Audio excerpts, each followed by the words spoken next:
Hello everyone. So a couple of videos ago I said that I might do a video about books, and this is gonna be that video about books. I probably also gave the really really impression that I read a lot, which I don't. I'm not like these booktubers who go through like 20 books a month or whatever. I used to read a lot. I was one of those kids who would go around kind of like just reading a book and would rely on someone else to make sure that they didn't get run over. After I went to university, I just kind of stopped and instead would sort of spend long periods of time sitting in front of the radiator, just staring into space.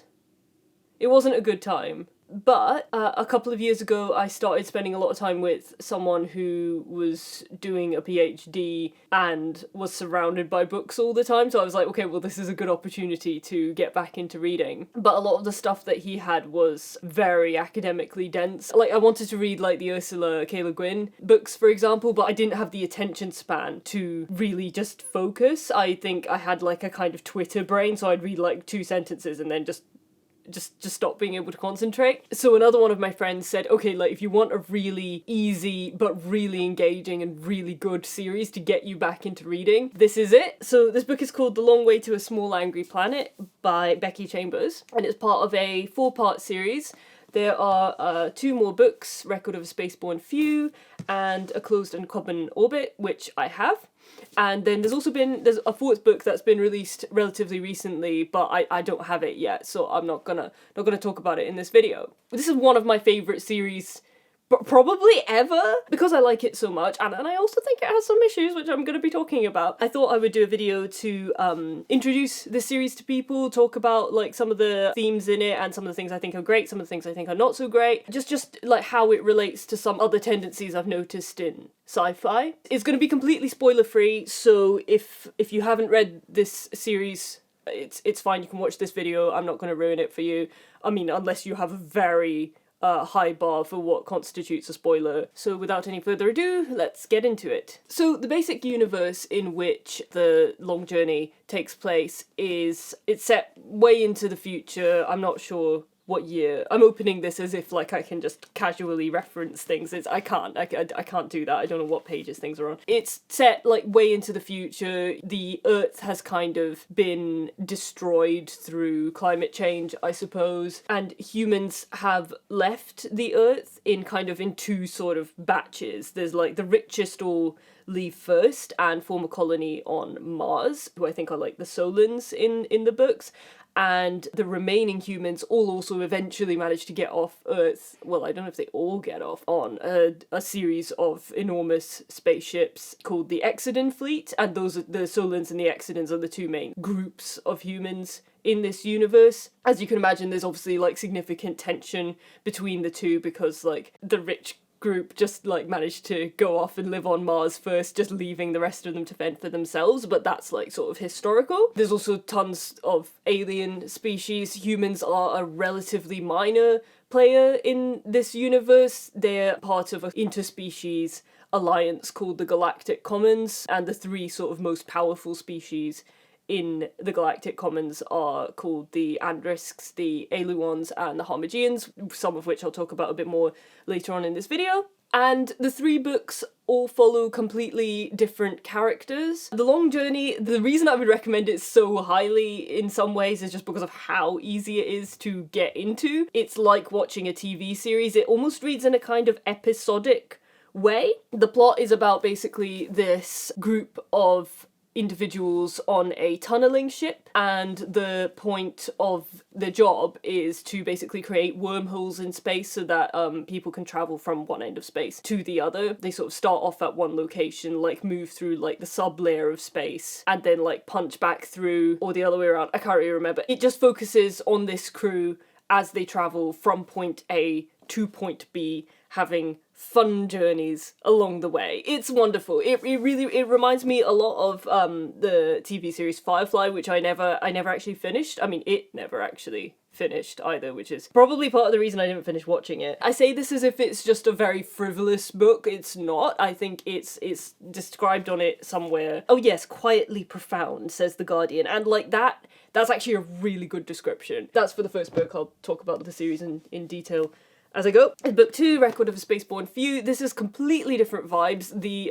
scope is much smaller, as in location-wise. The characters don't move around that much, and there's not quite as much chaos in it. It shifts between two narratives throughout the book. One narrative being this older character, like her past, and like how she gets to who she is, and the second narrative being that of a second character who is in a new place and kind of struggling to fit in with an environment that she isn't used to and isn't comfortable with. It's very different vibes to the first book. It's basically just about someone who's struggling to fit in. Basically just a sort of quiet reflection on what it means to be alive, and more specifically what it means to be sentient. It's really good. It's really good.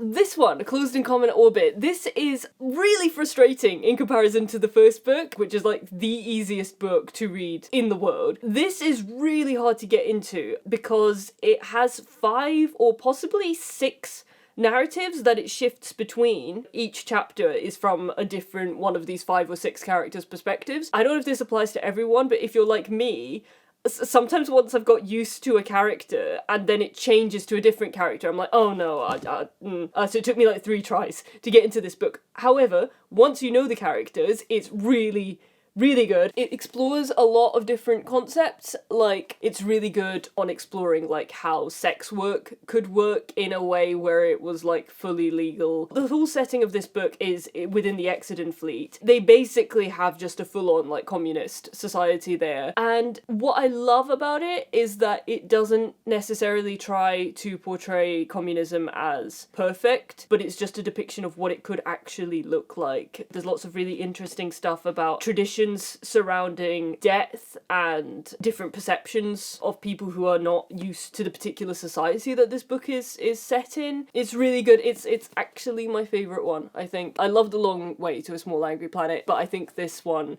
it's like a more mature book. That's what I think. That's the roundup of the series. Overall, I think that the Wayfarers series handles most of the themes that it touches on extremely well. And one thing that I really love about the series as a whole is that despite being sci-fi, and despite having some very bleak and grim and distressing and horrible topics in it, it's not dystopian. Maybe when sci-fi was being written in like, I don't know, the 80s or something, it's very like, ooh, what if the world was destroyed? Wouldn't that be like interesting, and what a fun, weird thought experiment.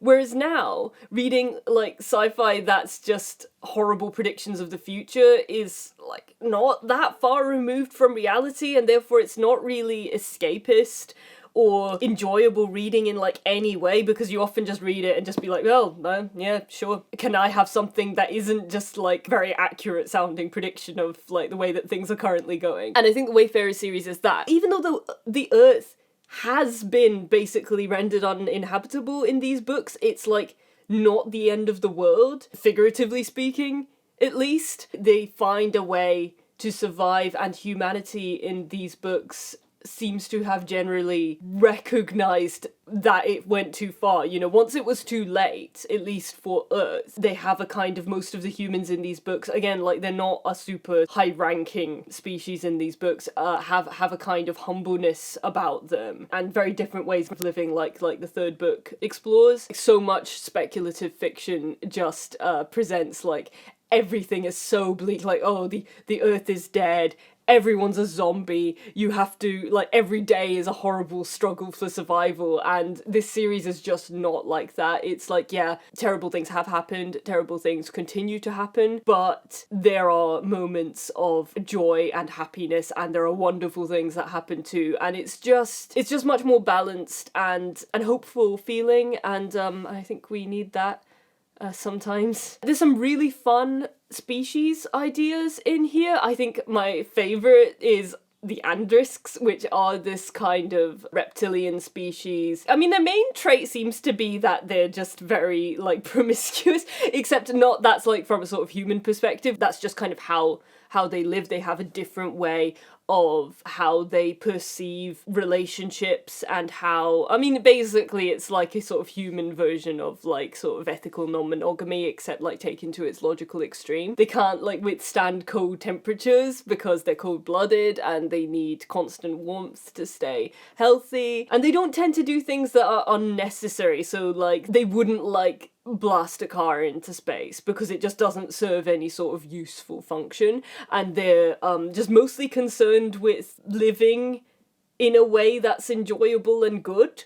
I just really vibe with that. I think on some level I am an andrisk. There's also like a lot of sort of clever science stuff. I think the author has, let's see, her parents were an astrobiology educator and an aerospace engineer and an Apollo era rockets. Did she have 3 parents? You know, actually I don't know whether or not she has any expertise surrounding space stuff, but it sounds like she does. She did a lot of big words. Overall, love this series. Really can't recommend it enough, especially if you've not read for a while and you just want to get back into it. The Long Way to a Small Angry Planet is the book that will get you back into reading, I think. So now I'm going to talk about some of the things that are not so great in this series. I think it's going to surprise people as well, because like this book often gets recommended to me by people like, oh, you know, it's got non-binary characters and it's got like good gender, and I'm like, actually, I don't think the gender stuff in this book is as good as people think it is.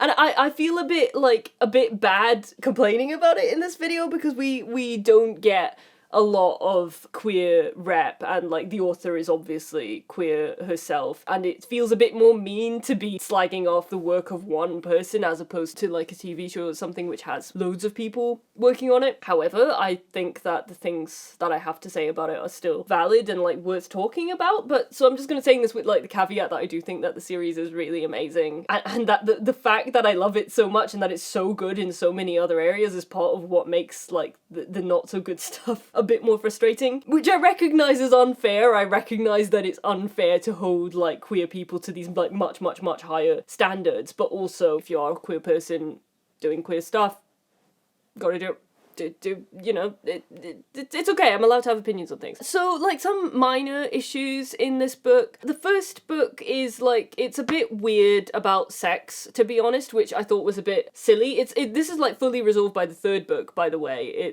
The third book is, like, really good on sex, but the first one is a bit weird. The captain of the ship has a relationship with an Aluon person, and when the crew meets her for the first time, they're all like, nudge nudge, wink wink, it's the person that the captain has sex with. And it's just a bit like, even the andrisk does that, and it's a bit like, are they adults? And like the fact that the andrisk does it is particularly weird to me, because I feel like for species for whom sex is like just an activity and it's not this huge big deal like it is in our human society right now, why would they act so immature about it? It's just a bit weird. It's a very minor point, but it's a bit weird. There's also a little bit of sort of ugly equals evil, which I don't love. Interestingly, in this book, all of the humans, with like certain exceptions, who live, I think, in one of the rings of like Saturn or something, and have no like natural sunlight, who are all like very pale, with the exception of them, all the human characters in this series are brown skinned, which the author says is because of generations of mingling.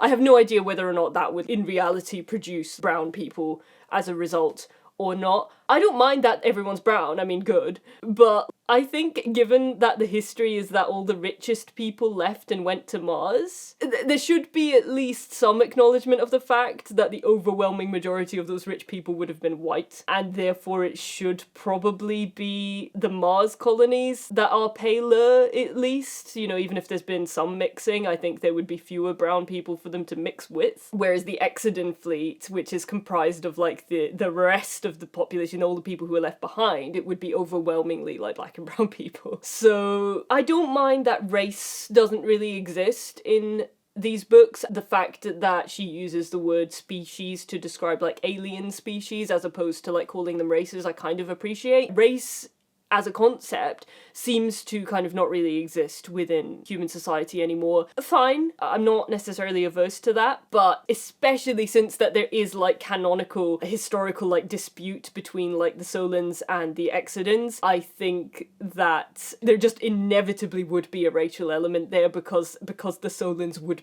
have been originally mostly white people. Again, these are all very minor issues, they're not major things, but the race thing in particular relates maybe to like one of the main issues I have, and the main issues I have with this book are to do with gender. So I was actually kind of surprised that this book wasn't like great at gender, considering that the author is queer, but like maybe less surprising considering that the author does appear to be cis. These books are obviously trying to be good at gender. Like, they are trying, but they're not doing well. There is a neutral pronoun, it's like Ziza, and there are some gender switching alien species, which I will come back to later. But on the most basic level, these books just don't include transgender humans. There is zero implication that any of the human characters in the books may have been a different gender to start with, and not a single one of them actually uses a neutral pronoun. And like, trans and non-binary people exist now. So you're telling me in like the year,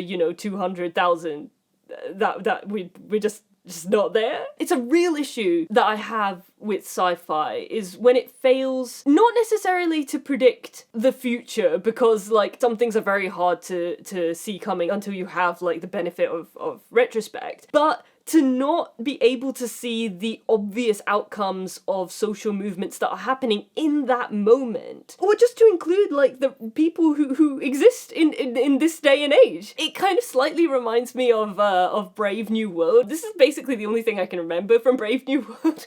I read it while I was still in school, and I just remember at the beginning it opens with like a bunch of men who are all students or something being shown around a facility or something. The implication is basically just that it's only men who study. Like, I'm sorry, if you couldn't just look around you at that time and realize that women were going to have more rights in the future, you're an idiot. The fact that it's still present in books that are being written now is honestly it's really just not good enough. Let's see when this was written. 2015. 2015, yeah, that is recent enough that trans people should have been in this book. Gay people are in the books. There's gay people. Gay rights seem to be just unquestionably there. There's gay families. Nobody bats a single eyelid at seeing a gay person, so like that's 100% there, but trans people just don't exist. These kinds of issues are still there in books that have been written like recently. Like if we look at this book, Autonomous, when was this written? 2017. This is another very good book, but like one of the key plot points in it is that there's a guy and a robot, and the robot is some kind of mech style robot that's there to carry out like military tasks and like kill people basically. It's fully sentient, and it's referred to as a he just purely because I guess like that's the associations of like the military, but it doesn't have a gender. It's a robot. Sorry, this is spoilers for this particular book, so like skip ahead till I'm no longer holding this book if you don't want spoilers for this book. The guy who's with it falls in love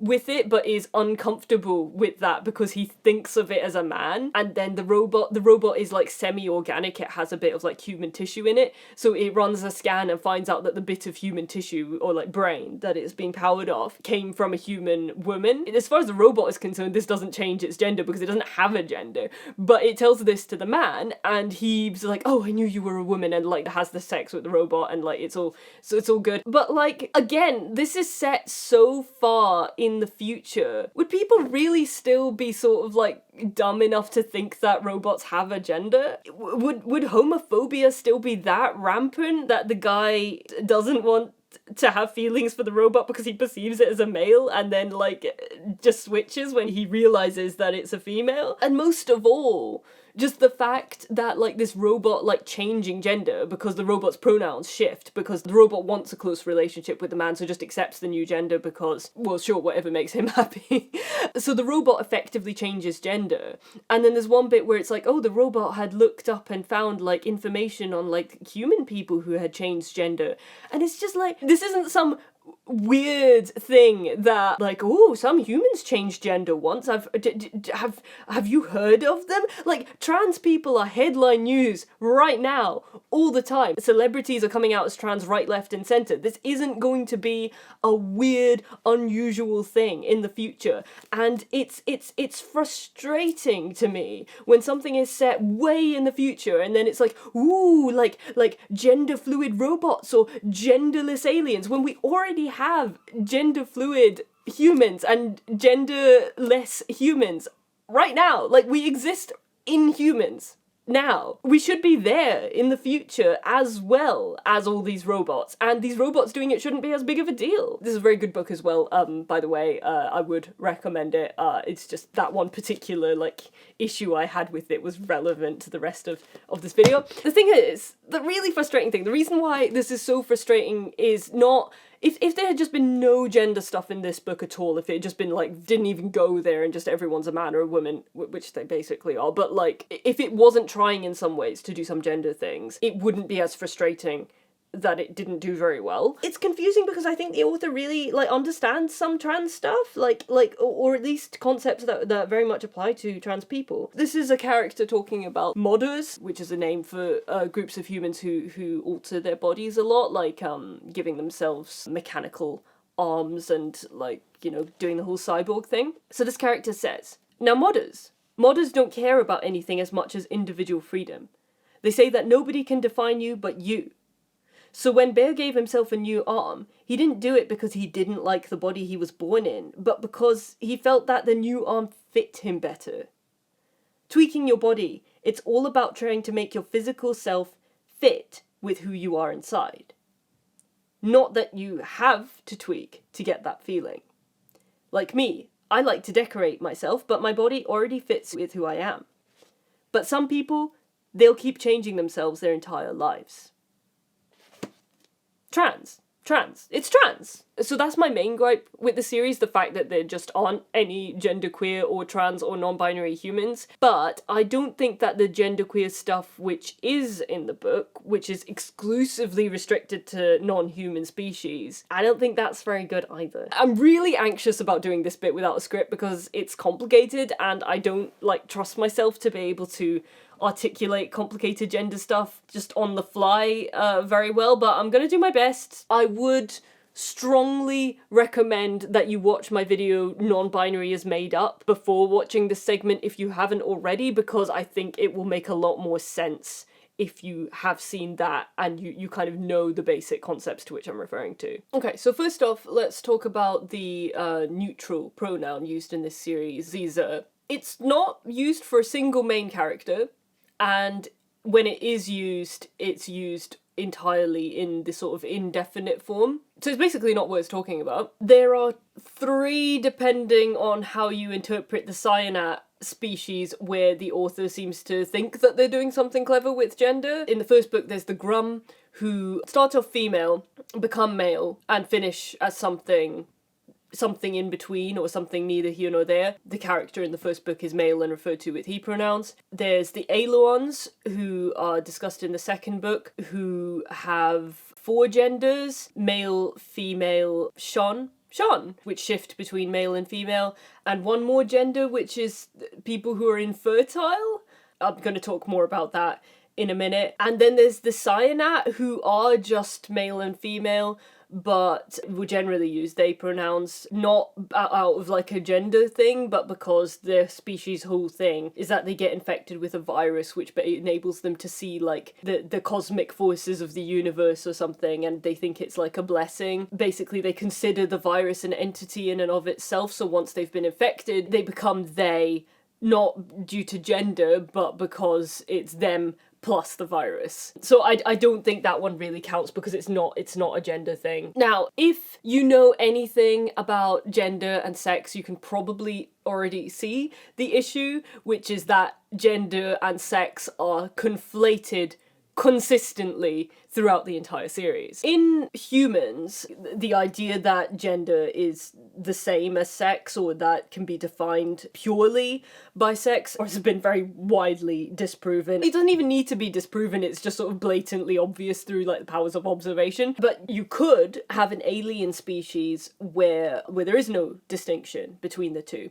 And I think a good species in these books where that could be the case would be the Andrisks. The Andrisks are dual-sexed, but there's very little physiological or otherwise difference between the two. The females lay eggs in a hole and then forget about them. Parenting is shared equally between the sexes. Everyone's bisexual. There seems to be no gender-based roles whatsoever beyond just who physically lays an egg and who doesn't.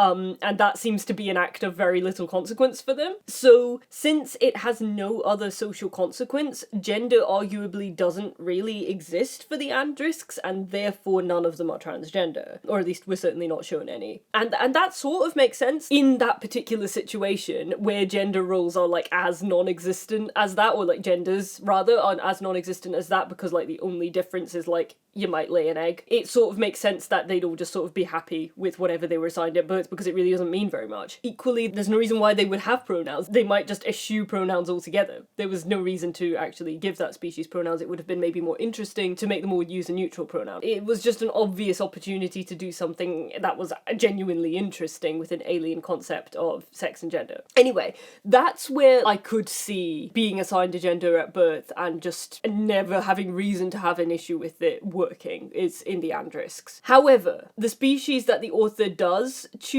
to really sort of delve into gender stuff, and that is being generous, is with the Aeluans, which are already like my least favourite species in the books for a number of reasons. They're basically just perfect, and that's really boring. Like, it's kind of like their main trait seems to be that they're pretty, and they have like flawless spaceships and like flawless weaponry and like flawless skin, and they're just flawless. For a long time I couldn't work out what the author was pulling from with the Aeluans, like why even bother making a species that's as boring as this? But then I realised they were probably trying to, because the Aeluans are like greyish in colour but like really shimmery and sparkly like the vampires from Twilight, and they're called Aeluans, so my guess is that they're actually in there to kind of explain like the sort of little grey guy stereotype that we have in human society. Like maybe the implication is that we crossed paths with these a very long time ago or something. I mean, this is all just speculation, none of this is in the books canonically, or maybe it is in the fourth book, I don't know, but this is just my guess at like why the author decided to make a species that's like basically just humans but like prettier. The Aeluans are like if you just got like the little grey guy alien and then got like James Cameron's like Avatar aliens and just smushed them together. I dislike the idea that they'd be seen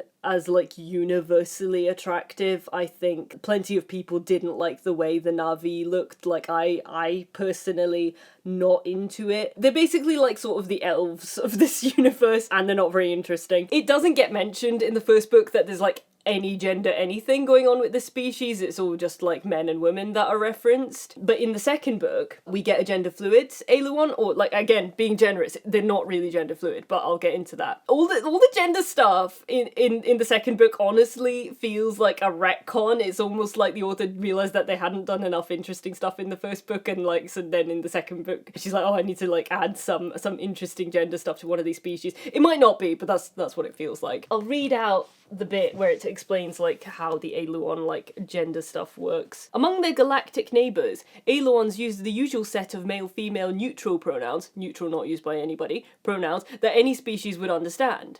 But among themselves they were a four-gendered society. At Shimmerquick their clothing reflected this: black for those who produced eggs, white for those who fertilised them, dark grey for the Shons, who cyclically shifted reproductive roles, and light grey for those who could do neither. These are described as genders, but are entirely to do with sex and reproduction. When Tak, the Shon character in this book, undergoes a biological shift, they go from male to female, or vice versa. It's still binary. And nothing about their behaviour or their social role changes. The pronoun shifts are seemingly only for the function of telling other people what their genitals look like at the time. Gross. Now, again, like I said, you could have a species where sex and gender are much the same thing, or like gender doesn't really exist because it is just sex. But with this particular species, the Aluans, the roles that come with gender are very much a thing in their history, even if they're not so much in the world that we're shown in the book's contemporary timeline. So it doesn't make sense for them to be conflated like this. We're shown in Aluan societies that not only are like men traditionally the parents and women I think predominantly like warriors or something, but that historically like men and women lived in different like villages, and Sean's like functioned as a kind of ambassador between the two or something, which is all really cool. It's really interesting, but again, like, you can't conflate that with sex, because that would give rise to so much pushback against those gender roles. Another thing with Aluans is that like reproduction is hard for them. Like, they only become fertile like once or twice in their entire lives, so like reproduction is a big deal, and I could see why your identity might be based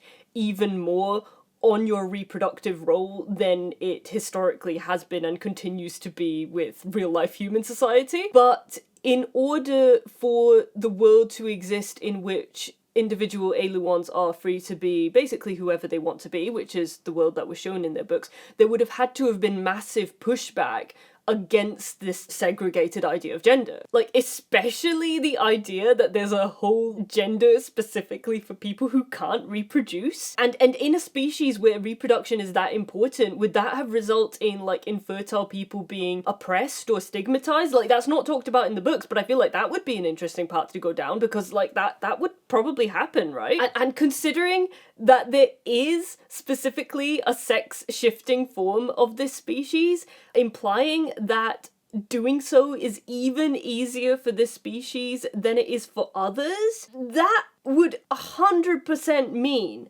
that there would be some individual Aluans who weren't shun but wanted to be, because they could see that freedom of shifting between genders, and it would plant ideas in their head. Trans Aluans should exist in abundance, but that's not touched on at all. Like, the implication that's given is that everyone just accepts the gender they've been given because, well, I think because the author didn't think about it, but if we're going by an explanation that the book gives us, then they've progressed socially enough that the assigned gender doesn't really impact their life. But you can't get to that point if you've had a society with like restrictive gender roles without dissent towards those ascribed roles. And transgender Aluans, like I've said, they would exist without question. Transgender people would exist in any society where gender roles are restrictive. You can't get to the point where gender isn't an issue without challenging the limitations inherent to gender itself. The Aluans would be less annoying if there were other species in these books with ideas about genders that actually challenge our own rather than just sort of basically reinforcing them. And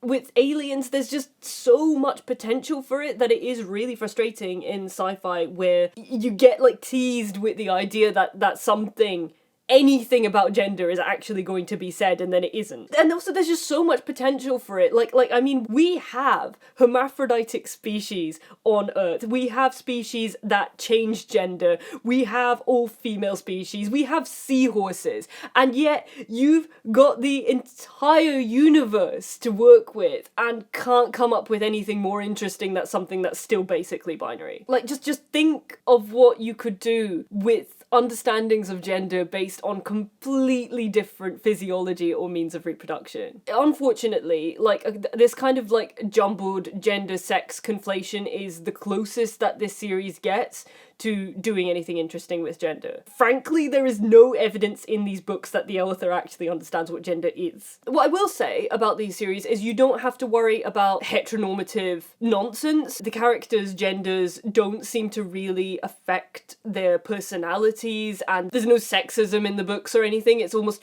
like a sort of utopia where trans people don't need to exist because gender isn't restrictive. But like I said, you couldn't get to that point without actually fighting the consequences concept of gender itself, which kind of ties back to like the race thing. Like, race is also no longer there, or like race isn't an issue, but like you couldn't get to like this kind of point where race wasn't a problem without like fighting racism, and like the end result of fighting racism would look different to if races had never existed in the first place. But yeah, so there's no like sexism or any restrictive gender stuff in these books. It's just that trans people aren't included at all. It is grating to have, like, virtually every single character in these books, including, like, the Homogeans, who are literally blobs with tentacles, to be either male or female and to use he or she pronouns. This series is otherwise, like, completely amazing. I really don't mean to knock it too much. I'd never have been able to write it myself, but the gender stuff in it is, like, something I would have thought was meaningful maybe when I was, like, 14. Actually, no, that's not true. I think even as a 14-year-old, I understood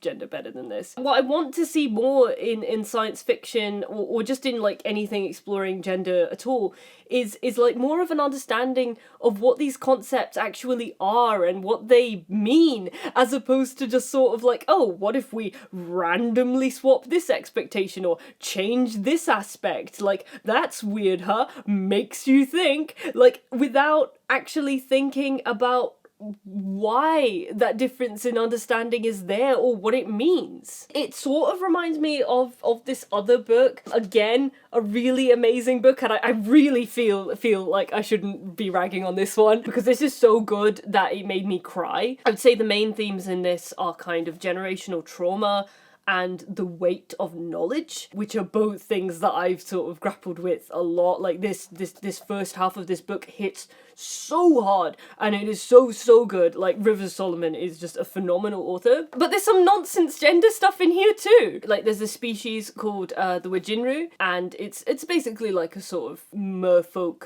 like species, you know, people who live underwater and have scales and fins and tails. Like, their gender isn't really explained in the first half of the book, and I think like that's fine. Some of them use she, some of them use he, some are they, maybe some are something else, I can't really remember, but yeah, it's just very vague. It's not explained how gender in their society works, and I'm like totally fine with that. Like, if you want to just not explain something, sure. But then halfway through, one Wajinru meets a human person, and they start having this like conversation about anatomy differences, and the Wajinru are like, oh, you seem to have like 2 different kinds of genitalia, and that's interesting because we all have the same genitalia, but for some reason still have men and women, and it's just like, why put that in? Where does that come from? Right, because like in our case, right, in humans in IRL, gender is still based primarily on anatomy, then on social roles and stereotypes added on top of that, and then on your own individual personal identity based on like how you perceive all those attributes and how you relate them to yourself. All social constructs, not just gender, but things like class and race, they're all based on some kind of tangible difference. They all come from something, whether that's biological variation or social status or geographical location. They're not just present in a vacuum. So if the Wajinru are a unisex species, but for some reason still have gender, where does that gender come from? Like, are some of them a lot bigger than others? Is it based on physical size? Is it based on personality traits? Is it based on, like, your job? Is it based on egg colour? Where does it come from? And more pressingly, it wouldn't only make more sense for them to have no concept of gender at all, given that there is no given explanation for it, but it would be 100 times more radical and 100 times more impactful to have them be confused upon encountering this entirely like human construct that they've had no reason to entertain themselves. That would actually give the reader something to think about. Again, I'm unreasonably mad about this, I know, but like I just feel like you should either not explain something at all or explain it properly. Don't give this kind of half-baked explanation that doesn't make any sense. Every single speculative fiction book that I've read over the past couple of years has just not been great when it comes to gender stuff, with like slight exceptions, like River Solomon's other book, The Unkindness of Ghosts, that has some gender stuff in it. I wouldn't say that it's like amazing on gender. It's amazing in many other ways, but like gender wise it's not bad. It's just there's nothing incredible in it. There's some non-binary characters, there's a character who doesn't really understand gender. It's just kind of, it's humans, it's what you would expect from humans. But yeah, with like a couple of exceptions here and there, every book that has touched on gender stuff that I've read in the past couple of years has either failed to predict or even to include current progressions in how we understand gender, and or has done some gender funny stuff that is not only not radical or challenging, but like actively illogical and poorly thought out. Again, really want to stress every single book I've talked about just now is amazing. I think they're all so good. Some of them made me feel so many feelings. This book is so good. It's so good. Like, I really can't stress how good it is, apart from this weird bit in the middle where it just does some gender stuff that isn't good at all. And like even though I've now spent God knows how long slagging it off, the Wayfarers series is one of my favourite series ever, and I think that's just, it just makes the stuff that really isn't good about it all the more frustrating. Especially because the author tried, you know? If they just hadn't bothered to try, then maybe it wouldn't have been as annoying. It's confusing to me because I've seen a lot of non-binary people offering the Wayfarers series praise in the gender department, and like that is the one area that it absolutely doesn't deserve it. So with that being said, what does deserve it?